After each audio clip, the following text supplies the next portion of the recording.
people? All right.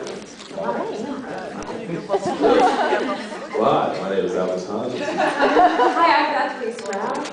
Welcome to the Con1 with those guys from that one show. Hi. Yes. Good times. All right. Y'all feeling good today? Yeah! I'm feeling good, girl. I just woke up. I'm actually happy. In the back room, I was like, we're up. Yeah. I was still asleep. I'm waking up right now. This is a dream, correct? If I nod off, just like somebody come up here and kick me or something like that. I'm kidding, nah. I'm kidding. I'm a people. So, I don't know if any of you watch this little shindig we call leverage, but me and Missy here, we got a thing going on.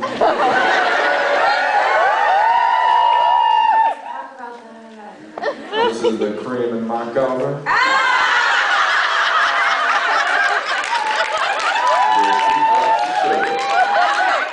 All right. I feel my face getting all hot.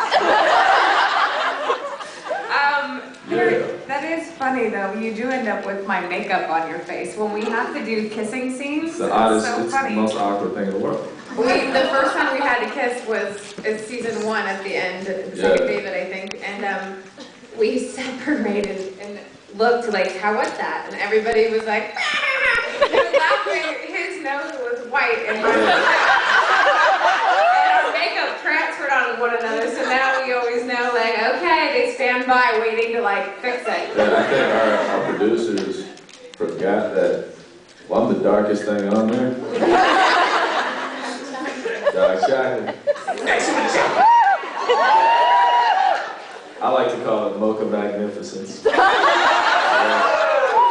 You usually go with sexual chocolate. I don't know if you guys listen to the DVD commentaries at all. Yeah, you know, I'm always the guy in the back shouting, sexual chocolate, and then our producers on there getting pissed. But I might just change my moniker for the 5th season.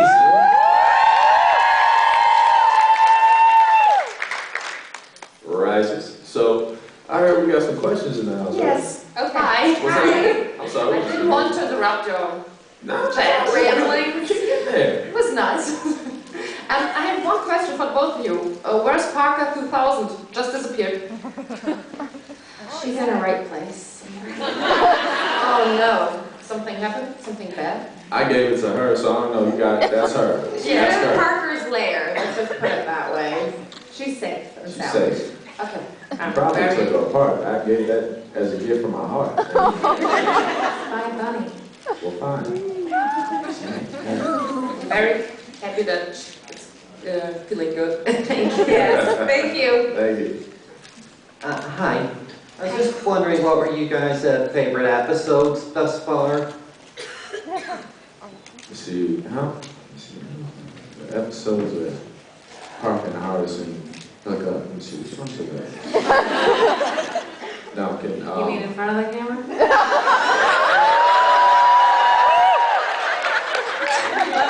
Rumors. I wasn't going to say that. I wasn't going to say that. One of my favorite episodes is, I love the studio job actually, where I got to wear that crazy costume. And I got to do my first spit take ever. But I love the episode where we run on top of the train. That was fun to shoot.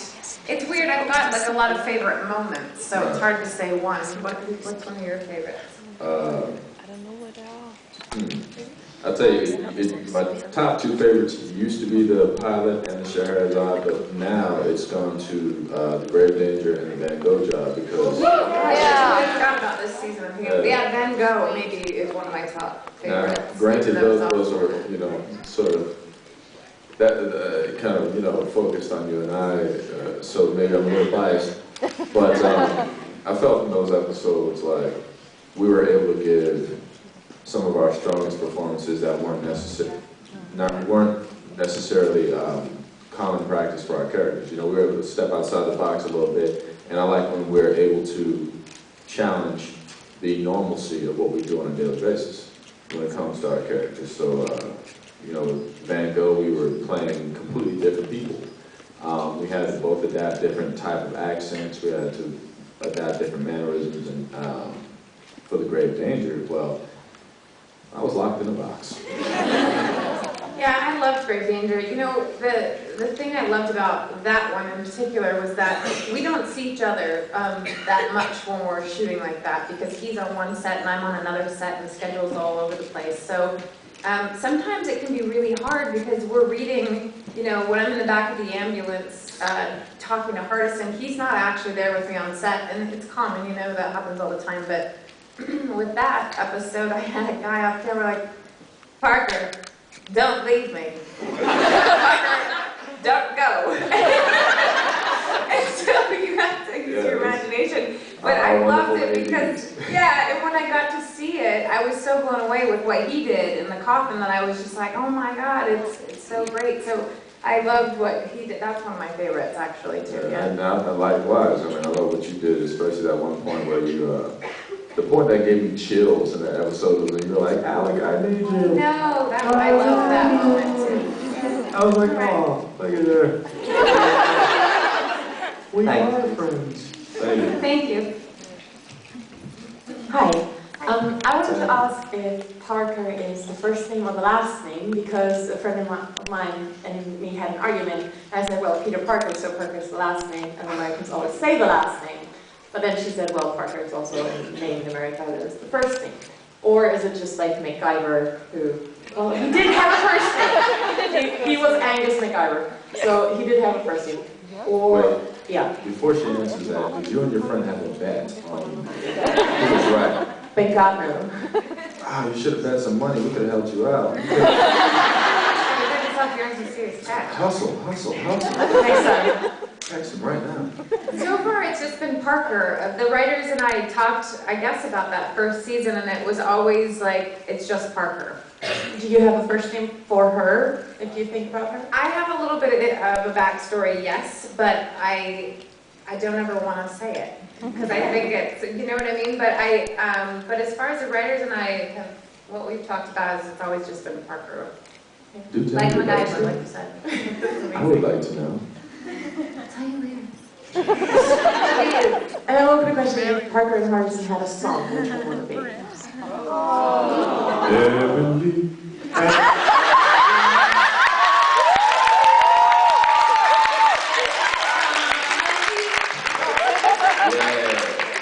That's amazing. That was quick. How quicker you got to stay. What's that? Hi, I had a couple of questions. I was just wondering, in the gone fishing job, you were handcuffed for most of it. How hard was that to do? You know, I've been handcuffed quite a bit. I remember the season finale of the first season, I was running handcuffed. Nobody else was handcuffed, just me. We gotta talk about that. Well, I was handcuffed to Christian the whole time. Yeah, I'm sure most of you ladies in here would like to be handcuffed to that. Yeah, you animals. It was actually not bad. The one thing is, we literally shot in, I mean, the episode takes about 7 days to shoot. We shot in a forest for, I'd say, a good 4 of those days. And it was cold and it was rainy the entire time. You can't really see the rain because of the camera that we shoot. It's red, it's HD, but it doesn't pick up rain for some reason. Either way, we were freezing our butts off. And no, we did not cuddle or hug. You get that out of your minds right now, you nasties.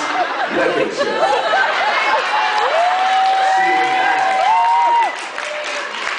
Jeez. No, it was fun though. It was what is that? No, go ahead. Speak your mind. Cuddled like little puppies. Wow. That's what I heard. And I was so happy I wasn't out there in the forest. I couldn't even feel my fingertips. I was like, for real? That Y'all, was tough. who decided to write us handcuffed in the forest for a whole episode? Like, it was a great episode, though. I also wanted to ask, I just turned 21, and I heard there was an interesting story about your 21st birthday. Were you on the Supernatural set then? No, actually, the day of my 21st birthday was the final day of auditioning for Leverage. I booked this job on my 21st birthday. And that was actually, that's the day that I met Christian, actually, as well. We both auditioned together, and that was into that story. Got in the elevator on the way up, didn't We you? did. My mother was there, as you know, my mother, hello. But yeah, we all went in the elevator together, and both saying, hey man, you know, get good vibes off each other. I hope you get it, that's great. So we got up to the audition. All the other actors that were there were waiting in the lobby. Christian and I were waiting in the hall by ourselves, just going over our lines. We were on tour out there trying to do our thing, taking it seriously, and then lo and behold, next time I see the dude is at the fitting. So it was pretty cool. And it was kind of like a meant to be type of thing, I guess. So Jared and Jensen didn't take you out drinking at any point? No, that was, Jared and Jensen took me out drinking when I was 20, and that was... Hey, we were in Canada, so it was legal. And it was for St. Patty's Day. And that was the very first time I'd been drunk. Oh, there's kids here. The very first time I'd been inebriated. Was when he was 21, which is legal. Well, He's 18 I was years, in okay. Canada, so technically it was legal. Okay. But if you want to blame somebody, it's Jared and Jensen. St. Patty's Day. Yeah, we had a good old time. My mom's here, so I'm not telling that story. Thank you very much. My first question is, will we see Max Sweeten again? And at any point, is Harrison going to scare him off? Oh, just like that in front of me, you gonna mention how to do it? Just gonna mention how to do it, right? Like I'm not even here. Like I'm not even sitting here. You wrote a haiku. I'm just saying, but you know, that's my cream.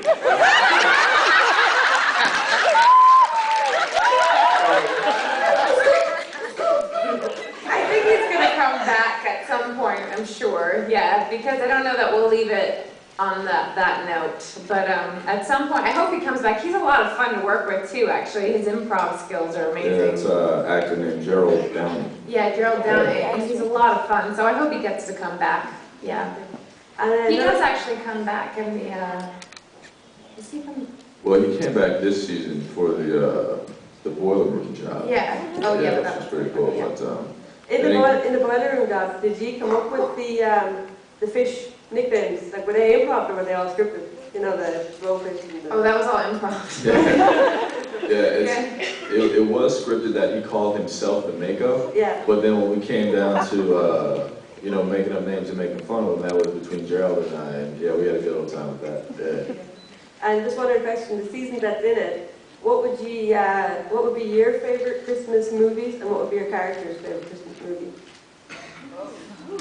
Our favorite Christmas movies? In real life, mine is A Christmas Story. Christmas Story, Shoot Your Eye Out, that one. I love that movie. And Parker's favorite one, I don't know, maybe one of the Home Alones. It's such a little terror that you might get a kick out of that. Yeah. Shoot, jeez. You like what? Yeah, me too, right? It's fun watching all that stuff. It's fun. I really don't know, I guess.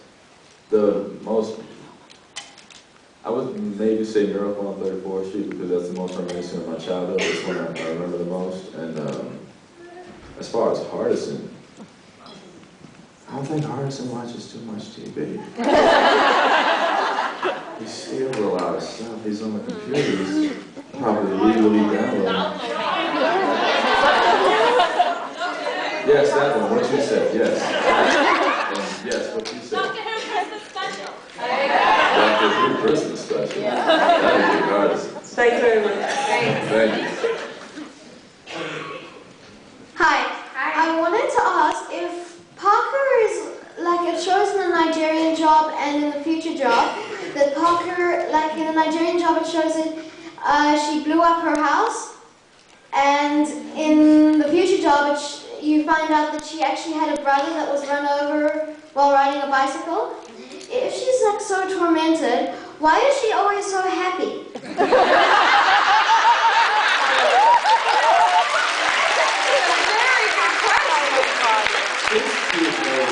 I'm really impressed right now. He's like 12. It's better than anything you and I would even come up with. It's like a Dr. Phil Oprah question. So why is she so happy? She's going through so much trauma in her life. I don't know. I mean, I guess for me, I think about it like she has her own sort of universe going, you know? So, she doesn't know, she lives moment to moment, you know? And I think that she has a lot of fun with people she spends most of her time with now. So I think she has a unique sense of humor and a unique viewpoint on the world. So maybe things that we would think would be scary or upsetting, she just looks at it as like tying up a loose end. So yeah, I don't know. She's starting to have more compassion and more realizations about social etiquette and all of that. What's that? Pretzels. Yeah, pretzels. But yeah, I guess that would be my answer. I think that she's still got a bit of child in her, you know, and she has a great spirit of play when it comes out. So yeah. Especially in the ho-ho-ho job. Yeah. Yeah. She loves to stand up. Well done, young man. Yeah, thank you. It's a good question.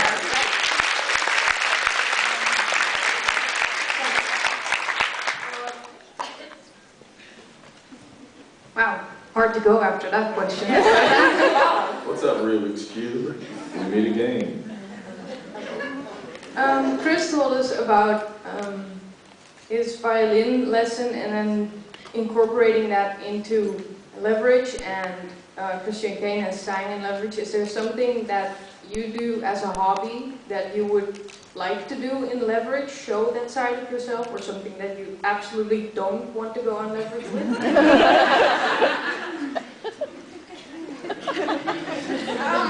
I do photography also, and there was an episode actually though where I was doing photos of Jerry Ryan, actually for some cover of a magazine that we spoofed. The horseback riding was taken by Christian Kane, I think first season, wasn't it? Yeah. Two horse. Two horse shot. So, I guess anything I don't want seen, I don't know if there is anything. Probably wouldn't talk about it. No. Back to your college days. Yeah, well, no, we'll just, I'm good. Hi, I have one more question about, and I do not remember the name of the episode, I never do, when you were at college, like before the last year. Parker is doing that experiment with the electroshocks. Yeah. And I want to, do you know that there is an actual study in psychology, they made that, a study where people had to shock someone who did something wrong. Yeah. But the people never received the shocks. It was just to see if the one who's doing the shocks would do them, or how far it would go.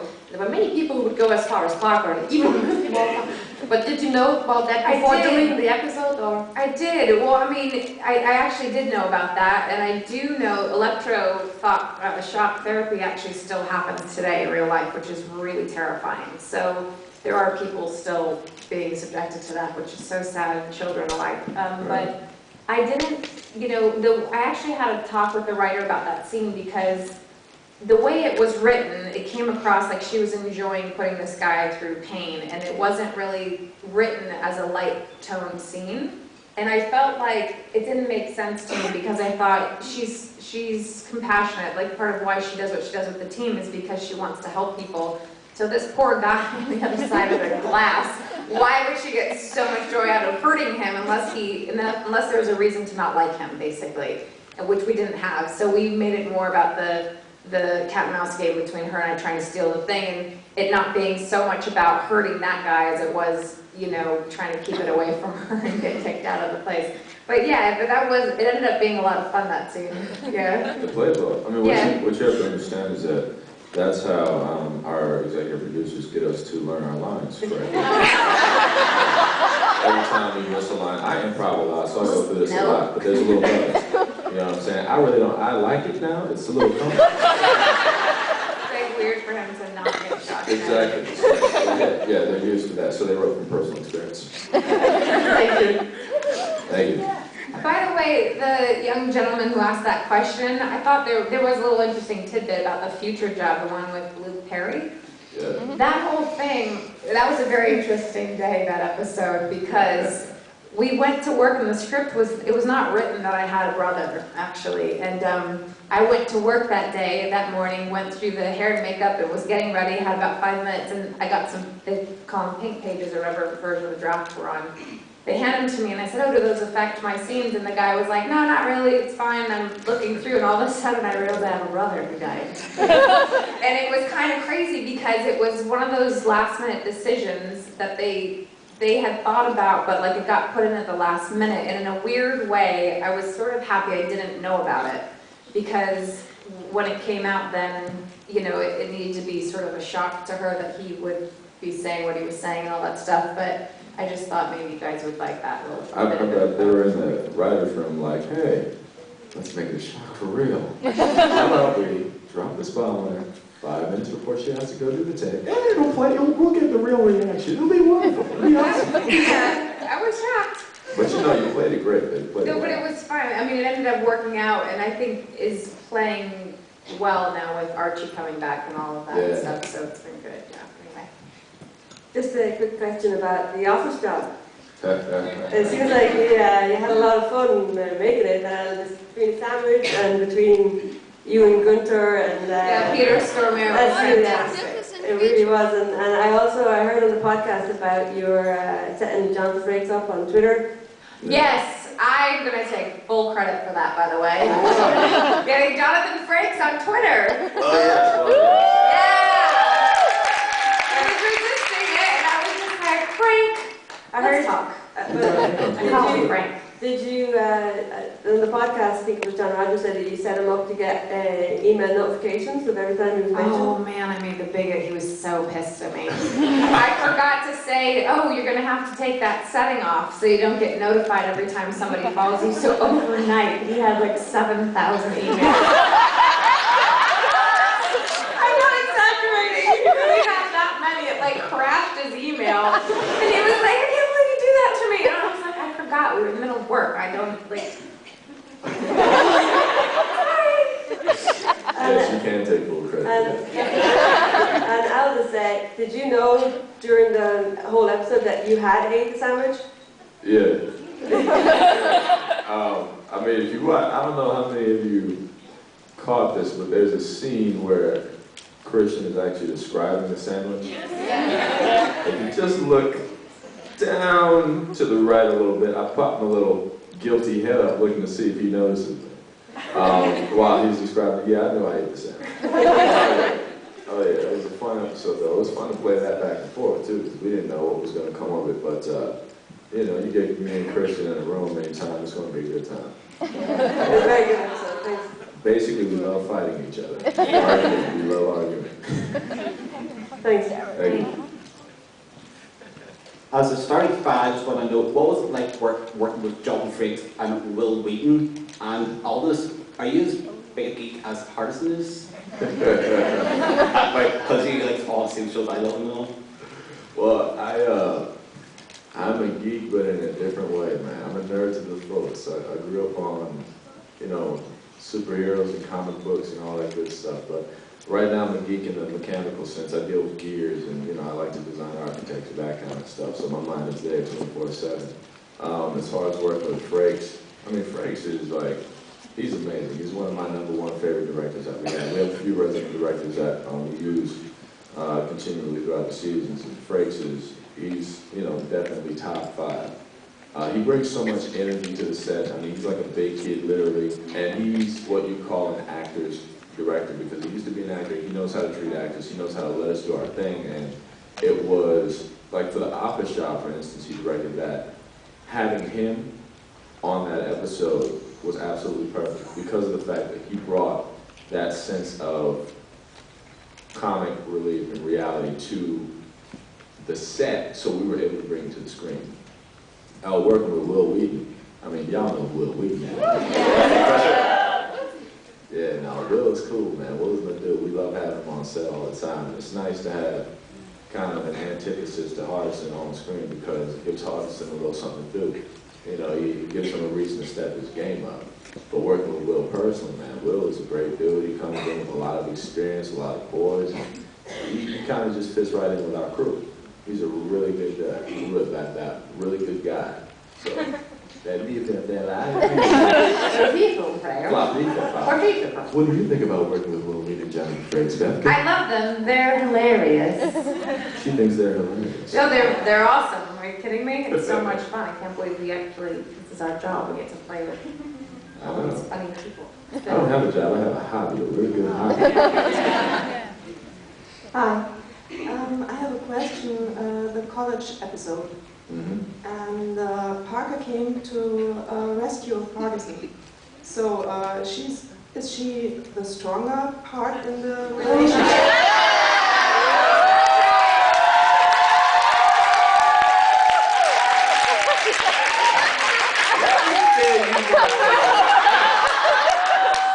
We can have us a conversation. Yeah, there was some talk. Why is Parker gotta come rescue me? Why can't I be rescuing Parker? Blah, blah, blah.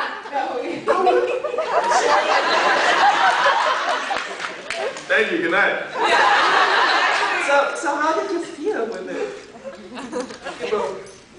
As a man, right, as a man, when I'm with my woman in a relationship, I believe in equality. And I feel like my woman should be as strong as me. So if I'm ever in a situation where I need a little pick-me-up, my woman got my back. And that's for Parker, that's my boo.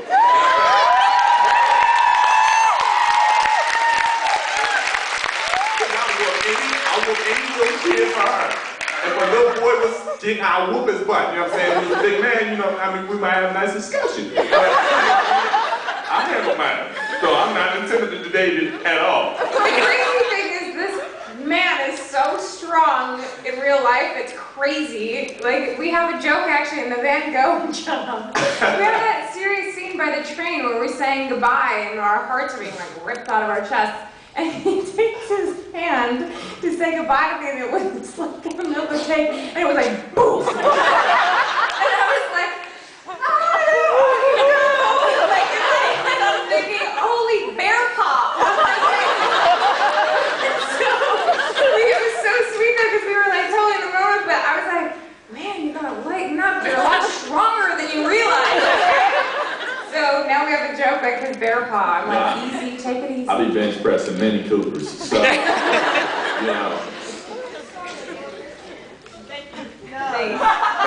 We're not going to get into that. Next Yeah, question. super strong and very Christian. That's for right. We're not going to do that. Keep on. I was going to say, I really enjoyed the Parker Can't Lose sketch that was on the DVD. Oh, thanks. Wondering, are we ever going to see Sharker? Is Chris Downing in here? There was something funny. Somebody came up with a Falcon reference that was hilarious. John and those guys, I don't know, they probably kill me for saying this. I'm all for it, but I doubt it's going to happen at any point. He keeps saying season 6 or 7, knowing full well we're probably... No, he's always like, season 23, you'll definitely get Sharker. Thanks. But then again, John is always saying, I have all of your deaths written, sitting in an envelope in my office, just in case you get out of line. You want to get big-headed? Hardison has to crash. Oops. Oh well. just saying, just in case, you know what I'm saying? You know, I just want to be all celebritized. John likes to keep us in line with threats. It's basically, yes. I'm serious. By the way, John Rogers is who we're talking about. He's the executive producer and the head writer on the show. And he's also co-creator with Chris Downing. Who was a rocket scientist, stopped, went to be a stand-up comedian. For like 2 years, and then now he's... Went on the road, had his own sitcom, and now he's writing, but he's a really funny guy. So. Yes, exactly. Hello guys. Earlier on in the bar, me and my friends were talking about bucket lists, and my friend Dave, right back there, said, Beth, you're the top of his bucket list. What? So questions Exactly. He wants to meet her in the bucket, or you is, who is on your bucket list? And by bucket list, what do you mean? As in things to do before you die.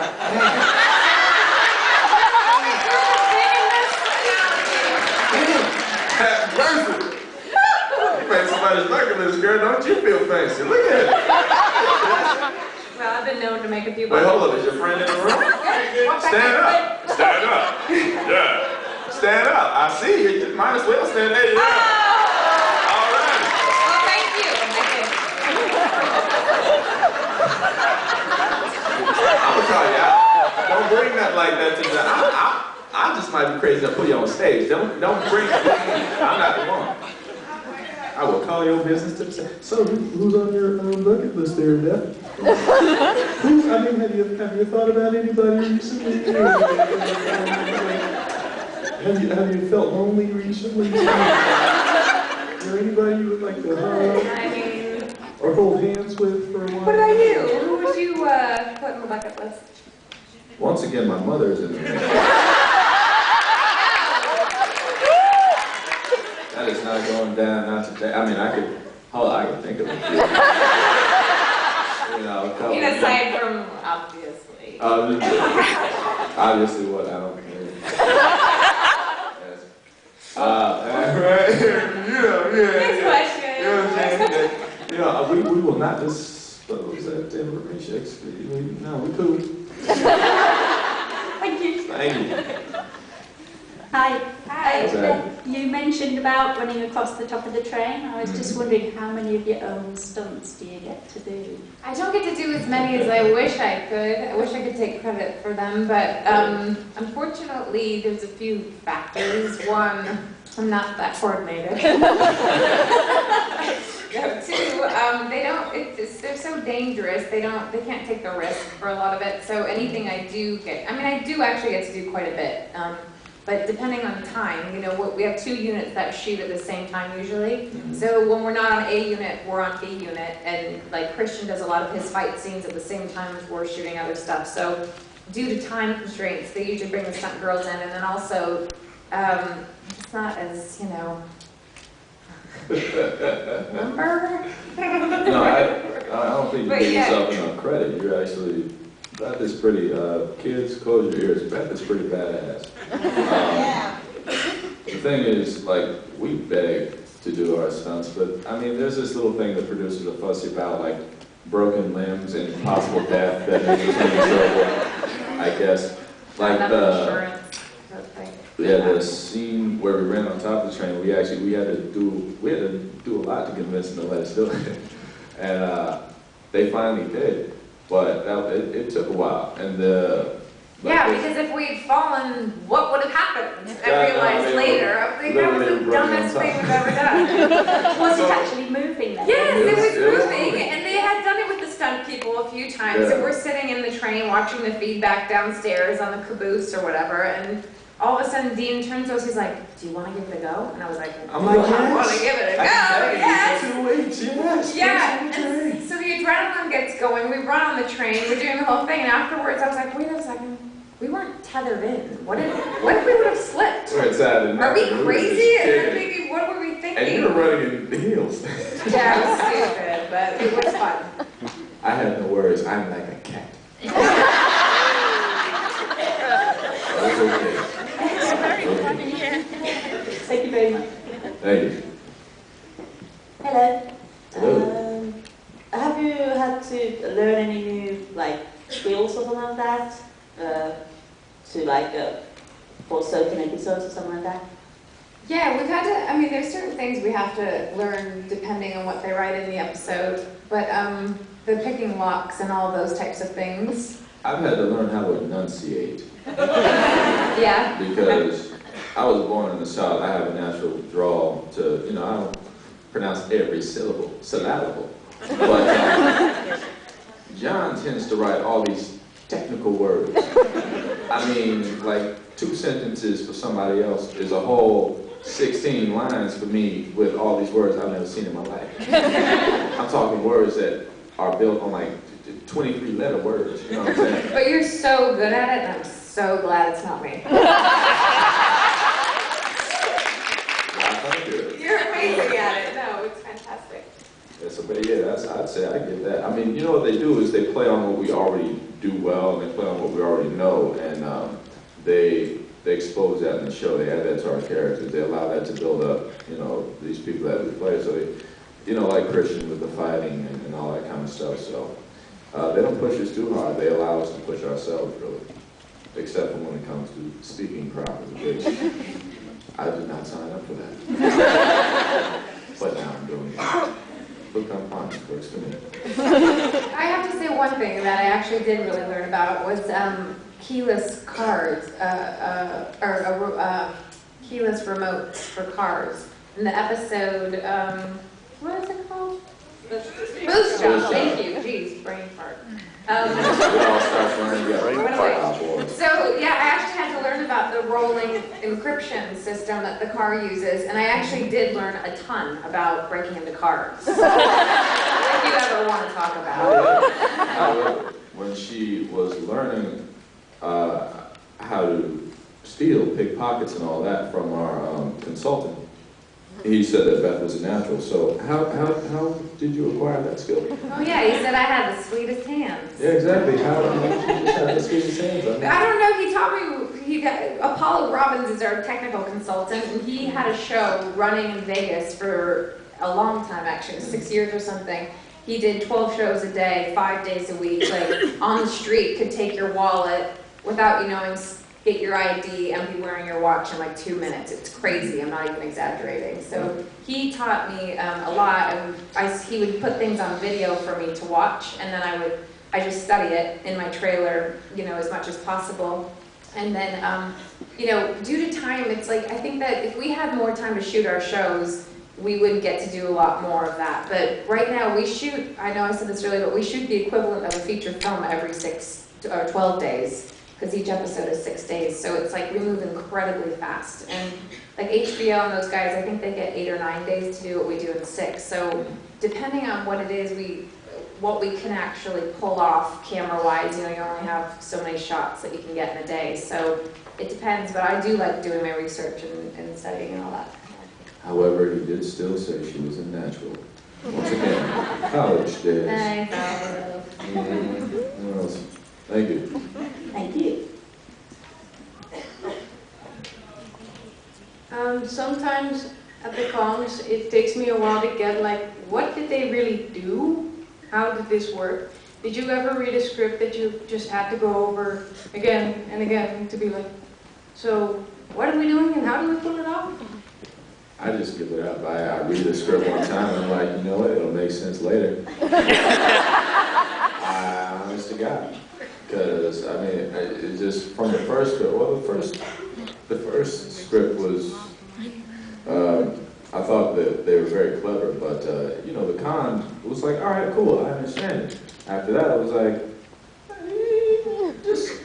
I shoot, I'm an actor, I'm not supposed to understand, I shoot. I say the words. I would say the season finales are always a little tricky because they're two-parters, right? So you have to, most of the time we're shooting, sometimes consecutively, like if we've got a lot to shoot, we can double up. So it gets really confusing actually sometimes to follow, and I have to make a lot of notes in my scripts on those episodes, especially because there's so much happening and we switch the order, you know, we don't shoot in order, so it could be doing one scene, I didn't see the other scene the way it was, and we have to try to match what we think we're going to do, so that can be confusing. It's weird, 9 times out of 10 we'll shoot the last scene first and the first scene last, which makes no sense, but it works somehow. Yeah, wherever we end the last episode, if we're like in McCrory's bar or something, and we're starting the next episode, we'll just pick up with the scene for that, and then, you know, because we're already there. Yeah, so it's basically, yes, we understand everything, absolutely. That awesome. Yeah. Hi again, just a quick question. Beth, you said, I think on the commentary you talked about how all the cast of the crew's kids come up to Portland during summer. Does your little boy, does he enjoy watching the set and watching scenes, and if there's a fight scene being shot, or you're working, which one would is he more into the fight scenes than the... Yeah, let me just tell you something. John Rogers put it best when he said, every kid thinks Christian Kane is Superman. That is true. My son just idolizes idolizes him so much, and he loves all the guys actually, but like he would be watching a fight scene in a heartbeat over watching me like chit chat, you know, in a scene. He's just like, they have the stunt pads, the stunt coordinator Kevin Jackson, we have these giant black pads behind the stage all the time, and they just let him like flip around and fly around, and Christian buys him like nunchucks and stuff, like not safe ones, but it's like he just idolizes him, so in a heartbeat he would go watch Christian over me any day. Although watching me type on the computer is pretty good. Of course. Amazeballs, so yeah.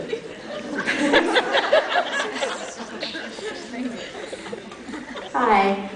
So in the Iceman job, you did the most interesting attempt at a British accent I've ever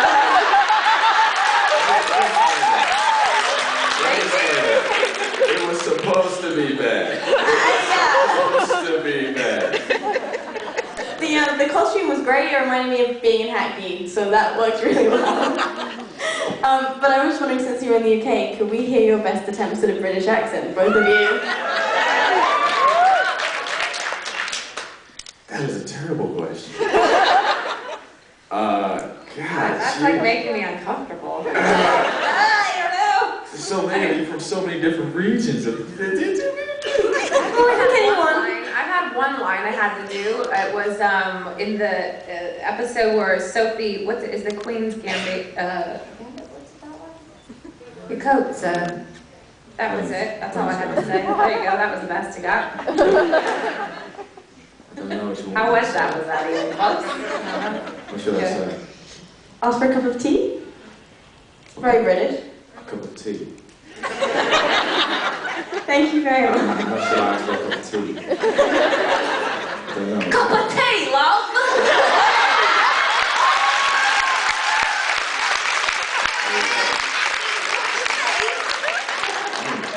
I don't know, I'm doing it wrong. That's it.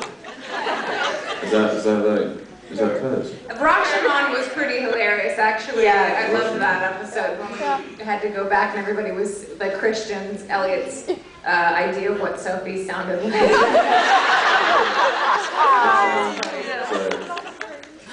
Jaina's accent kept delineating throughout the entire episode. It was amazing.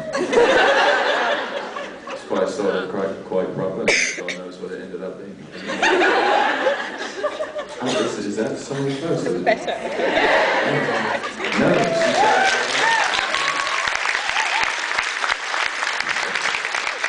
Thank you very much. Thank you. Hi. Just a quick question for Aldis. Yes. Will we get to see more of your arts and crafts? Hopefully. My entire studio is back in Portland where we shoot, and I cannot wait to get up there so I can start painting again and hopefully sneak a few more in some episodes. And then the FBI jackets and...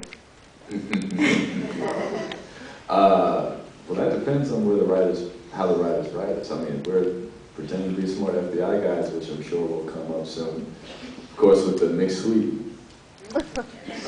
Or McCutie, as some ladies call him. Yeah, he was running to catch up the van one day.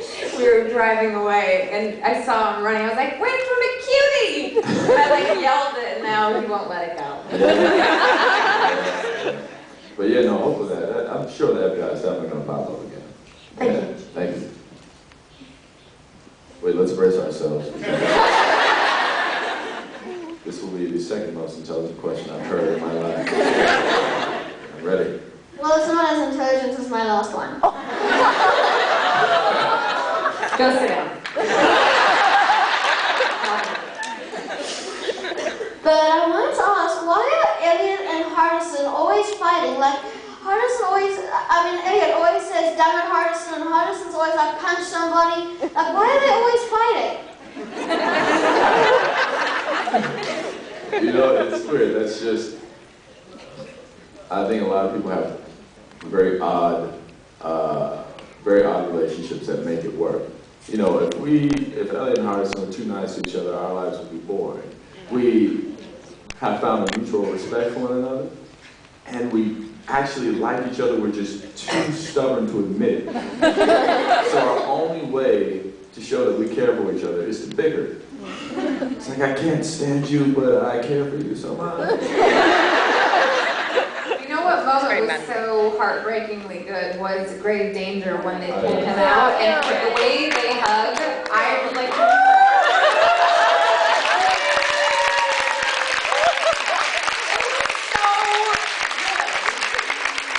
That's what you call top-notch bromance. Wow, really? That gets the hoots in the house? Animals. You calm yourself, lady, there's a child present.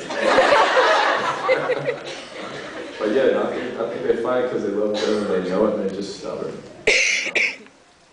And also, I wanted to ask, you and Nate also always say, like, I love it when a plan comes together, which is from the 80s. Why do you always say that? That's a question for Chris Downey and John Rogers. Chris Downey, who's floating around somewhere, could probably give you that answer. We oftentimes give nods in a sense of homage to other projects, other well-written projects that have come before us, and other projects that our producers and our writers are fans of. So they sneak stuff in there every now and then. Me personally, a lot of stuff flies over my head because that's like super 80s, right? I was born in '86. okay already! My favorite was when someone was like, how does it feel to be so much older than Aldis? Not that much older than Look, men get old and cranky. Women don't age, they just get finer.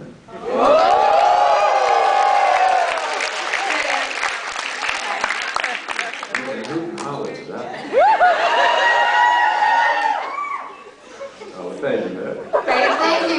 Wait, I'm sorry, were you done? You look like you had some more. You about to bust out some things, Sherry. You good? All right, cool.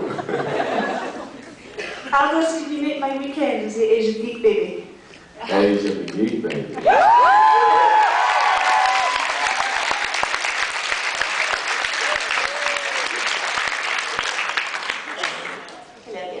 Hello?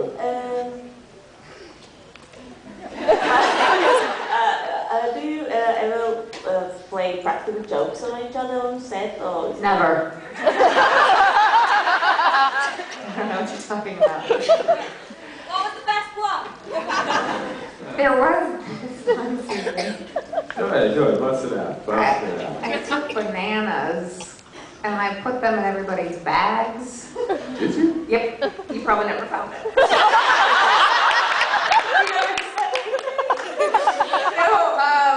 There was one season. Oh, You put stickers on our doors. Yes, they have those like sparkly, really girly, like princess. Blah blah blah. First of all, our doors have our names on them, right? Somebody thought it was smart to go around and put, what was it, princess on Christian's door? One was like Sweet Diva, one was like princess, one was, I don't know, they were funny, but I put them on the door so when they all came back to the season, it was like... I walked out my door and I saw the sticker on it, I kept walking, I was like, where's my room? And then I realized, it took us a minute to figure out who did it too. It was my favorite one ever, actually, was Tim. I found out where he lived. And I used to go running before work. It was crazy. It only lasted for a few months because I was exhausted. But I'd wake up at like 3 a.m. and go run, right, before work.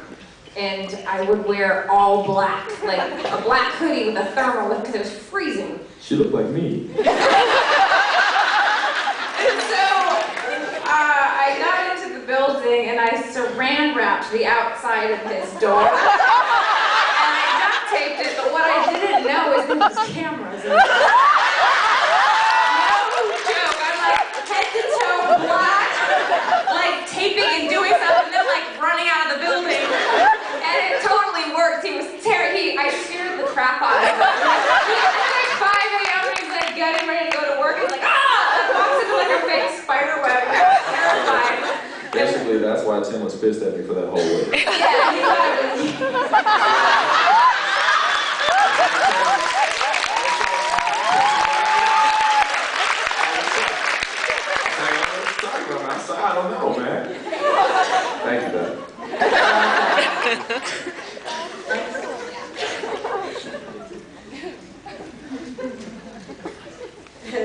Well, I did hear about a cold meets food fight. Oh, cold cut fights. Yeah, those are always fun. And but there's another question for Aldis. Last season there was like between Harrison and Nate there was a lot of animosity and back and forth. How do you think? How does Harrison view Nate?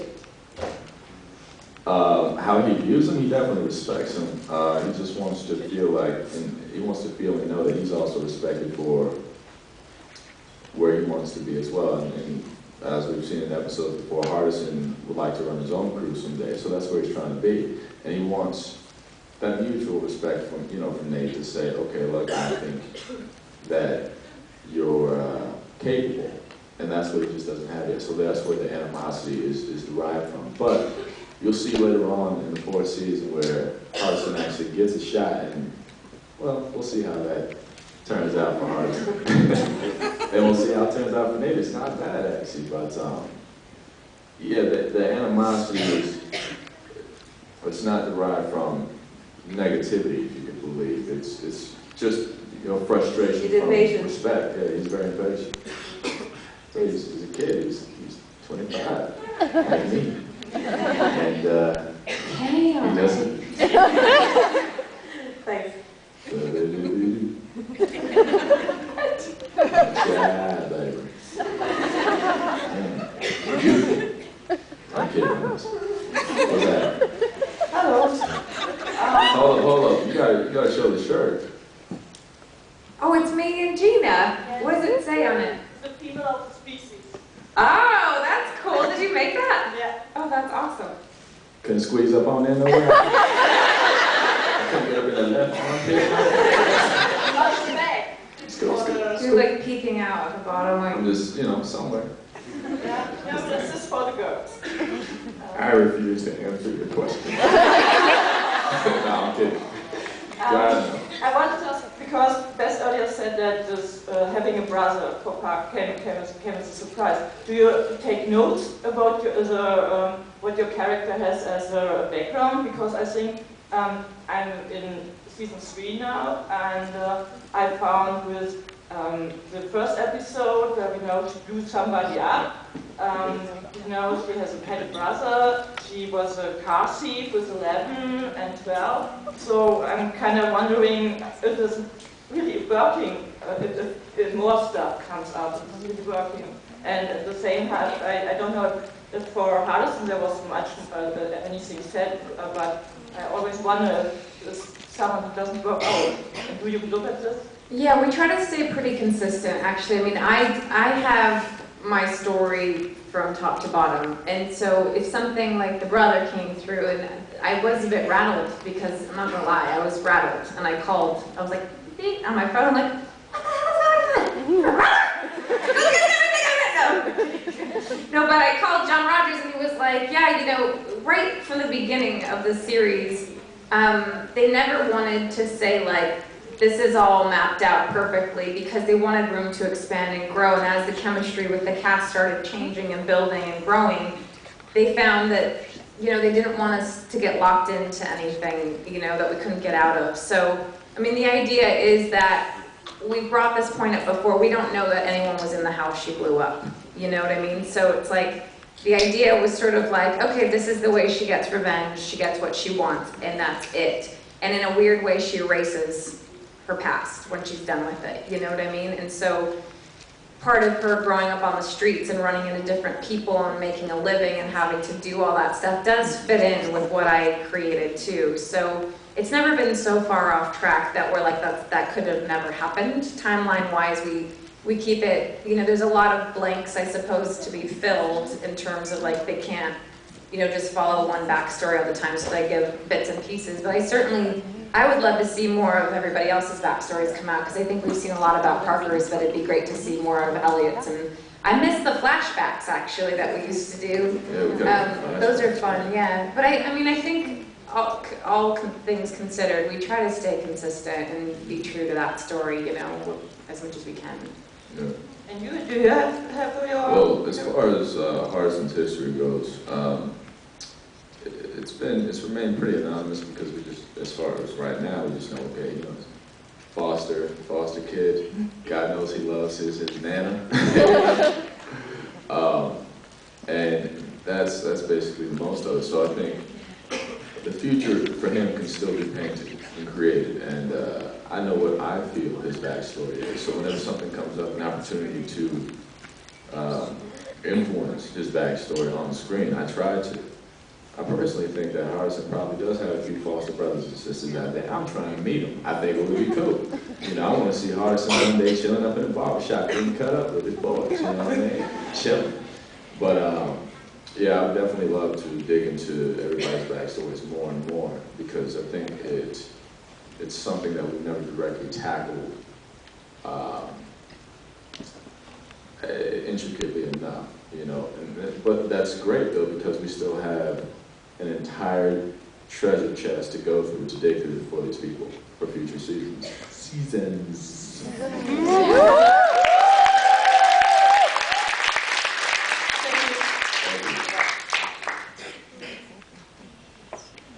Let's go really fast because then we have to wrap it up.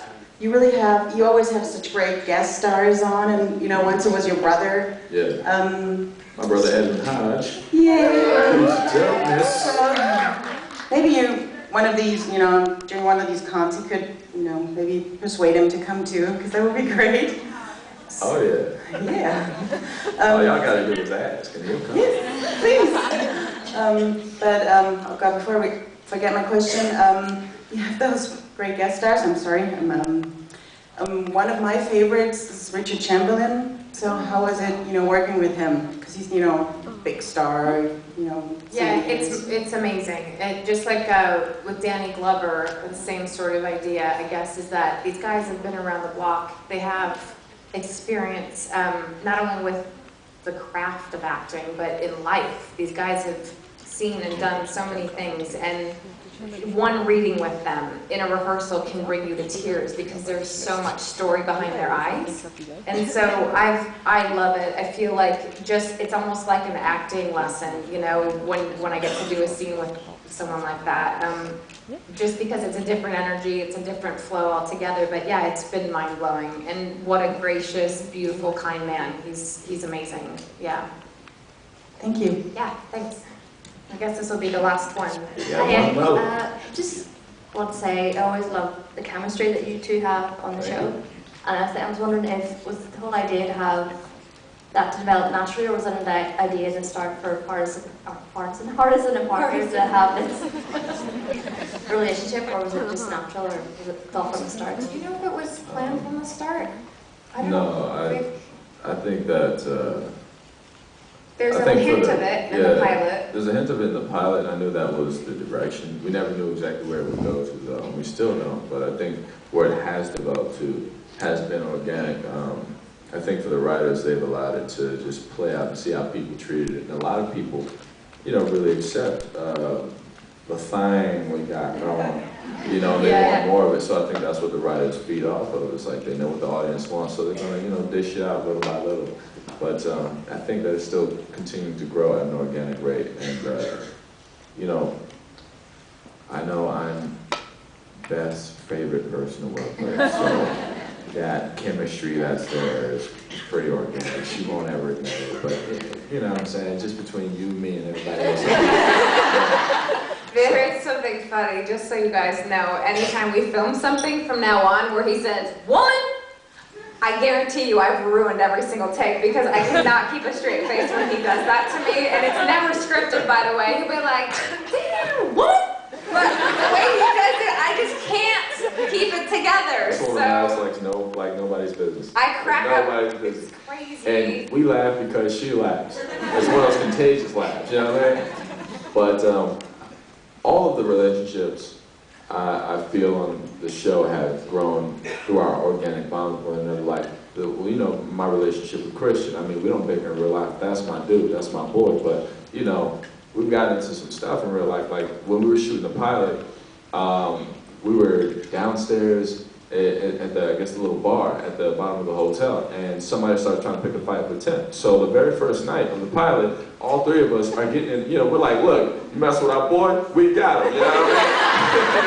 Christian's ready. Gang of brothers. Yeah, at the other end of the bar talking to a lady, but as soon as I saw my boys get up, I was right with them. But don't worry about it. You know what I mean? She means nothing, boo. She means nothing, boo. So the camaraderie that we have on screen, off screen, feeds to what we have on screen. It just kind of flips a little bit, you know. So it's like I said, me and Chris, we don't argue, but on screen we are able to have as much fun doing it. Me and Beth, this is my girl. You know, it's one of my besties right here. We our first time kicking it was in Chicago doing a pilot. We went shopping. Went shopping. Yeah. What a good man. Hey, what is Carson going to be doing maybe in a couple seasons down the road? Shopping for Parker. Oh, yes. Oh, sure. Oh my gosh, that's for Thank you, my dear. Thank you. So much. Thank you very much. Can I get a hug?